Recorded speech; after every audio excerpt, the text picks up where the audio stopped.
Yo, yo, yo, welcome to Attacking Third. We have a really great show for you today. It's your girl, Darian Jenkins. Oh my God, Jenkins. Jenkins. I was throwing in LaBonta and Jenkins at the same time. Darian Jenkins, LaBonta, and McCall Zerboni. They're back. Mondays with Lo. We're going to be talking unsung heroes of the past and the present. But before we get started, McCall, you made it to the finals of TST. Round of applause. I'm sorry you didn't come home with hardware, but it was so fun to watch. How did it feel jumping back into playing like that after being retired? Thanks. I'm just grateful to be out here on a show with the Joinkin trio. So, honestly, 7 days in a row of soccer games is for the psychotic out there. It's a lot. It's a lot. No, but it was really fun. Obviously, from people all over the world, right? So I ran into people from my past, my present, my future. However I'd met them and the way the game has brought them to me. It was nice to see them again, and most of us are all older and washed up, so to lace those boots back up and kind of go at it again was a really good time. And the tournament's only growing and getting better, and they're putting it together super well. And the competition's actually pretty stiff. There's some good players out there, so it was fun. Would you do it again? I'd do it again. Yes, there we are. Post game, people, post final together. I hope Jen bought all of the drinks. Congrats to her. Yeah, she bought me a drink for bringing my butt in the final, so that works out fine. Oh, that's awesome. Well, I love it. Congratulations, McCall. It's funny that we came up with this topic last week, though, Lo, because the fact that you and McCall are on this show, and I wanted to bring Jess on too, but you're kind of all unsung heroes for me in my career. And what we're thinking about defining what an unsung hero is, to me, it's somebody that's a really great person on and off the pitch. They're consistent, whether things are going great with the team or you're winning or losing. When things are going bad, they're still a good person. They bring energy, they're fun, and they know how to lead a group. And especially when, you're dealing with a long season and it's very up and down. For the both of you, is that also what kind of encapsulates an unsung hero? Yes. And two, I just want to point out, I think especially in our league, media fans tend to always highlight the US players, and they're amazing, don't get me wrong, but that's why in this league I think we do have so many unsung heroes because they're just not highlighted. So they're doing exactly what you said, whether they're in the spotlight or not. Yeah, I agree. It's staying away from pop culture and just sticking to who they are as a player and the person that they are, no matter, how popular or famous they are. That's what I'm going for. So we're going to sing for them because they won't sing for themselves. Usually these are very humble, hardworking people, right?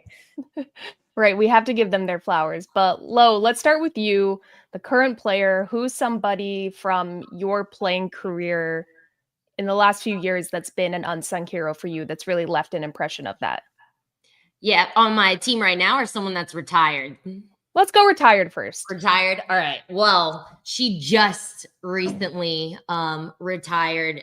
Love this woman, Rachel Corsie. I know we're speaking about BD as well, another Scottish legend, but she is someone that, she came to our team.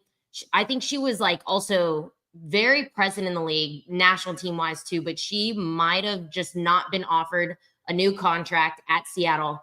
And she came to us at Utah, and I was like, who is this funny Scottish woman? And she actually had so many accolades, but again, she was not highlighted in the league. Nobody talked about her. So when she came to our team, I was like, wait, this player is so good. And the other thing too is she took on the role of a player in the Players Association. So she was doing stuff on and off the field. We were part of a new program at Utah. So she was having conversations with ownership and the staff of how to make it so professional, and also pushing the league from the Players Association side. So soccer alone, beast, but just such a better human being off the field as well. I was just like, those are people you look up to, and you literally, like you said, we're going to sing for you. I was shouting all the time, why is this player not in team of the week, month, or team of the month? All those things, they're so good, so consistent, and such a fighter. When people come around and are I don't like this person, I'm like, well, I don't trust you. There's no way you don't like this person. She was No. one for me too, because I got to come play with you and her the 1 year I played at Kansas City. And there was a lot of moving parts to a new franchise coming back into a market. And I think for me, that's when I realized, oh, that's what a real leader is, because there's so many challenges outside of when we're on the field. And who did everybody go to? It was Rachel Corsie, because she was the captain of the team. She was super involved with the PA. I believe she's involved with FIF Pro as well. Like, she's always done so much to use her platform to give back to the game and keep elevating it at no matter what level she's been at. So I love that you shouted out Rachel Corsie. Maybe we can get her on the show in this retired life. She needs to come join one of these Monday shows. I would love to We talk to her. her. And I think a lot of people don't know that those player association positions are unpaid. Like, that is completely volunteer, all of your time. And also, too, for her not being an American native to the league, there was a point where there was turmoil, right? Because they're like, why do I want to serve this American league? It's only making the USA better and more dominant when we go to play them as opposing countries. So for her to just put that aside, still serve the league and want to make it a better place, even though she's not a native to this country, just says so much about her. Yeah, very, very selfless person that's always given back, no matter the circumstance. McCall, I can't imagine the list you had to pick from players that you've played with either UCLA or in your pro career. So who for you is your unsung hero? It was difficult, but also so easy for me at the same time. I can't wait to talk about her, Lauren Cheney Holiday. And yes, she was a star during her era, but I still don't think people understand her legendary, iconic status that people just don't talk about enough, because she doesn't talk about herself and she's very humble. And during her era, think about who she's playing amongst: Abby Wambach, Alex Morgan, Tobin Heath, Kristen Press. You know, she was during that era of so many good players, and she still shined and achieved. So do you guys remember allocation, right? The real OG fans remember. So she was allocated to Kansas in 2013. She won the Golden Boot and the league MVP in that first year with Kansas. In 2014, she was an NWSL champion. She was also voted the MVP of the championship match, and she led her team in assists in that year. In 2015, she was the league leading goal scorer with 20 goals and assist leader in the league with 12 assists. Back-to-back champions. Like, in a span of 4 years, she won a World Cup, an Olympics, an NWSL championship, and was named MVP of the NWSL. She only played in the league for 3 years and captivated all of that in only just 3 years. Like, it is truly fascinating. She only played till 2015, till she was 27 years old. That was it. 27, and then she stopped playing, and she did all that before age 27. I was so bummed. You're bringing all these things up, and Yes. I knew all these things about her. So when I came to Kansas City in 2016 and they had retired her number, I was like, wait, where's she going? Like, come back. I want to learn from you. And I think too, like, when we're talking about these players in the league do recognize this, right? I think we all, on every single team, whether you're on that team or a competing team, like, you know, these players are big time. We don't think like they get the recognition, you know, say with like sponsorships, endorsements, just social media in general. Because for me, that was a player I looked up to. I saw her style of play and I was like, I want to play like that. I want to be like that. I learn a lot about soccer from just watching games. And so I was so stoked when I was coming to the team. I was like, I can't wait to just watch her in training, train against her. And then yeah, she was out. And let me tell you, there were signs. At UCLA, we played together at UCLA. She came in when I was a sophomore. She was a freshman. She's from Indiana, and there's this big talk about this Lauren Cheney gal. And I was like, could she really be that good? Let me tell you, she was a woman playing against girls. Like, she was playing number 9 at that point. That's kind of what she came in as, like that big hold-up play striker number 9. But she could hold up the ball, but also she could roll you like a cinnamon bun, baby. Like, she would feel you on her back with one touch. All of a sudden, she was turning you and getting a shot off, and the next touch. In 2 touches, she could score a goal by rolling you. It was incredible. And then once she was kind of moved down to like a number 10, because they realized she has incredible passing ability, vision, work rate, spatial awareness of where to be and reading the game, all the things. Then she came like one of the best number 10s in the globe. She is just so incredible to me. I remember talked about her impact award. Yeah. We haven't even gone to like off the field. Off This is the field just stuff. her, I'm just warming up. on I'm the gonna pass field. the baton right now because I need to take a breath. Yeah. I mean, all of that, McCall, actually, before I went to UCLA, I remember watching you guys when I was like just considering where to go to school and like where I was looking at. And I remember watching Lauren Holiday and I was like, oh my God, like Lauren Cheney, excuse me, at the time. And just, I don't think I've watched somebody that technical Yes. before. And it totally kind of shifted how I looked at the game. Yeah, like she was strong, quick, like she had all the attributes. Like for me, I Mhm. honestly could not name a weakness of hers. Whew. Like, and that's kind of what you do, especially when they're your opponent, because we never played together at pro. You kind of chop down the other player, right, to look at their weaknesses or find ways that you can capitalize on them. When you go to play against Cheney, you're like, okay, what do I really do here? What do I really do?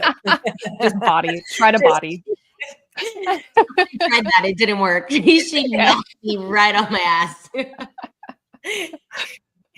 But getting to what she's done off the field, I mean, she has her Impact Award, which is incredible. Her and her husband, Drew Holiday, have given so much back to sports in general, but specifically in women's soccer as well.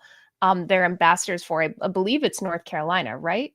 Or Yeah, is it? she was part of ownership for Angel City for a little bit, and then she took those towns, and now she's part of the NC Courage investor, ambassador, and advisor for the club, right? So Yeah. she is just wanting to continue in that space to, you know, obviously she's very successful, and so she wants to not only do it with funds but advisement as well. But the Lauren Holiday Impact Award it recognizes NWSL nominated players for their outstanding service and character off the pitch, like because that matters to her. And so she wants like players that are not just good on the field, but like, what are you doing off the field? How are you impacting your community and what are you doing? So she's like cultivating players to be how she was, you know? Gosh, like a full circle moment. And I was just thinking about too, like the person that we have for that right now, and it's Claire Hutton. And I'm like, oh my God, she could. Oh, yeah. Claire's been compared to like Sam Mewis, but I think she could even be a Lauren Holiday. Like that it would be so wild to me. That's like a full circle moment, everything coming together. Literally got chills. Oh my gosh. Oh, that's cool. I can see that. I can see all those qualities, and she's still so young. Yes. But to talk about my player, I want to transition to her because I'm going to talk about Bev Yanez, current coach of Racing Louisville. But I first met Bev when I got traded to Seattle from North Carolina. And she's a couple years older than me, but she was one of the players that just kind of took me under her wing, got me up to tempo with this different intensity than a North Carolina training intensity with under Vladko. And she was so kind and sweet, and she was on the field the exact same way, incredibly helpful, would break things down. I knew from the second I met her she was going to be a coach because how you hear her talk about the game, yes, is genuinely how she thinks and acts and operates in training environments. Like she doesn't miss a step. She's one of the most clinical players I've ever played with. And just to talk about her career a little bit, she was with Seattle. She played 6 seasons with the club. She won Golden Boot in Japan. She's one of the few American players that we've heard about going over to Japan and playing for a couple of years. That doesn't always translate because it's so it doesn't. But how technical she is, what she brought back is when I've met her, it all makes so much sense. And then when I decided, I'm thinking I want to get my coaching licenses, Bev was also getting her coaching licenses. And lucky for me, we got partnered up. And it made me realize, you're not a coach, girl. You are not meant to coach. You are meant to play and have fun and maybe talk about. You shouldn't compare against that. Like that's crazy levels. McCall, we were doing, it was like U13, like basic stuff. And I was like, yeah, you are meant to do this. This is your calling. And I'm very lucky I got that experience with her because now seeing her go from an assistant coach to jumping into a head coaching role, which we've seen does not always translate for former players, especially women who were given so much less leeway in those big moments. Bev has taken and run with that. So I wanted to give Bev her flowers because I think, Lo, like you mentioned, she's one of those players that, sure, she's not a big name on the national team and she's not going to major tournaments, but she's been one of those heartbeats of the NWSL for a really long time, playing side and coaching wise. I know it's so funny because when she got into coaching, I was so excited. Like I've never had a conversation with Bev, but she's a player in the league. And when she switched over, I was like, yes, like we have a solid, intelligent player going on the coaching side.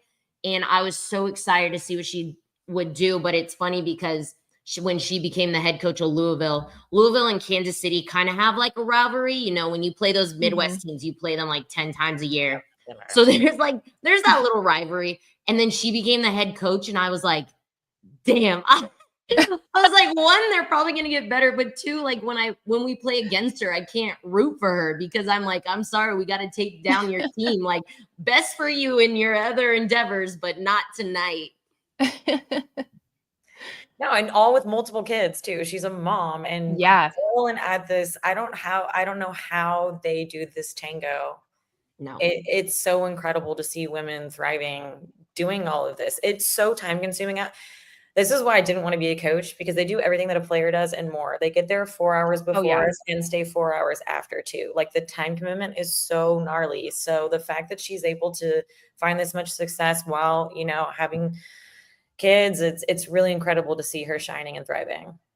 Yeah. And I think kind of paving the way for not us in particular. Lo, maybe you want to coach one day, but McCall and I know, but former players that want to get coached. We just talked about the hours. No chance. I mean, my assistant coach, Milan, we have like positional meetings every week. And he's like, we have conversations. He and I think pretty much exactly like, and he'll always be like, Lo, like, you should get into coaching. You could be a good coach. And I'm like, bro, I see how much you stress, how much your back hurts. Like, I don't want that for myself. Thank you so much for putting in the work for us, but couldn't be me. Yeah, no, you have to be built different to coach, especially at that level. Also, I'm saying this, and my husband is literally writing up a coaching session right now. I was going to say, isn't your husband's a coach now? Roger coaches. I haven't seen him in the last 7 months, but he's yeah, it's a different type of life, but thank God for good coaches, because I don't think any of us would be here without them. And so that's why we want to give Bev Yanez her flowers. Yes. Back to the player side though, McCall and I are in different positions now, being retired, but Lo, let's start with you of current players that you think are unsung heroes for teams. Because last week we gave Britt Ratcliffe her flowers. Yes. Should have been on the attacking third best 11. That was crazy, you guys. She should have been on there because she got player of the week. Yes. Keep saying it. I was with you on it. And then I saw that. I was like, yeah, I also don't pick those, but she would be my pick for it. But yeah, for me, there's a few in the league right now. There's a few even on my team because, I think when you look at my team, you think immediately Chawinga, Dabinia, like there's big names, people that are always on the stat sheet, like are crushing it. But for me, and I think I might have dropped her name last week, but I really wanted to highlight her, is Izzy Rodriguez. This player, for me, the second she got to our team, she was like, how do I get involved with the PA? What can I learn? She was the one that was, oh my God, this phone. what are we talking about here? Who am I trying to listen to? And I'm like, what? But she is someone that will always ask questions. She will always ask, how can I help you? And that's just off the field. On the field too, she is studying the principles. And I think I list her as one of the best teammates ever because there's games she starts and plays every single minute. There's games she's rostered but doesn't even see the field. And she is acting the same way. She's still being the best teammate. She was like, what can I do for you guys? She'll point out things like she's literally come to me and talked to me about tactical points at halftime when she's off the field from the sideline. So she's just someone who is like, I will do anything for my team. And I'm always the one like, can we keep signing Izzy here? Wherever I am, like, I want to bring that girl with me. Her left foot is so solid. She's so competitive in training, wants to be the best, wants to get better. I can talk, literally, you can see me right. I can talk about her 4 days, but that is my girl. And I can only imagine how bright her future is going to be continuing like that because no one is going to go against her. Everyone is rooting for her. I love that. She seems like one of those players, actually friend of the show. We got to interview her after I can't remember what game, but we talked to her for a little bit after the game, and I think she got an assist. But she's just seems like a very humble, down to earth, I'm going to do whatever the team needs me to do type of player with the best attitude. And I think players like that you absolutely need, because if they're the opposite, it can break your locker room. Oh, Yes, McCall. And we're all of us went. One bad attitude, one bad apple. It's so crazy the way that mold just spreads. It's crazy. But I mean, you look at teams. I'm not going to say anybody, but you look at teams that we've been a part of teams, where say you have a stacked roster, but it doesn't fully come together because everybody's expecting to play. And low credit to Kansas City. I feel like you guys have such a good balance of chemistry and everybody's incredibly talented, but it seems like team is always first over any of the individual stuff. Yeah, 100%. And I'm not going to drop names, but just know when Vlatko came in last year, he did his research with every single staff member. He was watching film on body language, and he saw the bad apples from the and you saw the mass exodus that happened here. I think it was in the off season, and I was just like, I came into the facility one day, and he was like, "How are you?" I'm like, "Good. How are you?" And he was like, "Good, just getting rid of all your friends." And I was like, "Sir, that is wild." But at the end of the day, like, it looked like our locker room is the best that it could be because the culture that we started there. You can't be a bad apple. You won't survive on our team because we'll call you out for it. You have to be a good person. That. We call it Vlatko's decency rule. Like, just be a decent person. You don't even have to be the best. Just be decent. And that's who we are. I think Cooper literally came out with a quote today on it. Like, our culture is everything on this team. You see how Temma scored the 4th goal and every single player ran to the bench. Like, that's a team celebration right there. And obviously I wasn't there. I was up in the suite watching, but I was like, my heart, like, I felt like such a proud mama because, like, watching my team just all love and support each other. Like, that's what you need to be successful. Yeah. The culture cultivates success. I think as a player, you have 2 100%. choices. Do you want to start and play every game, or do you want to be on a winning team?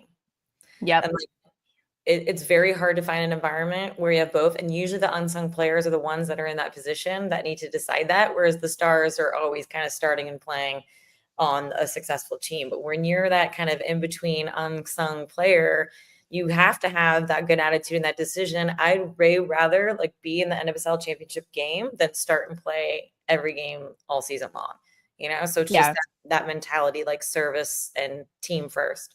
That's so funny you bring that up. I feel like that's the icebreaker every preseason. Like, you literally card and you like half of the room, the answer over there, and you just immediately see the people are like, I want to play every minute. You're just like, yeah, I got to worry about that guy.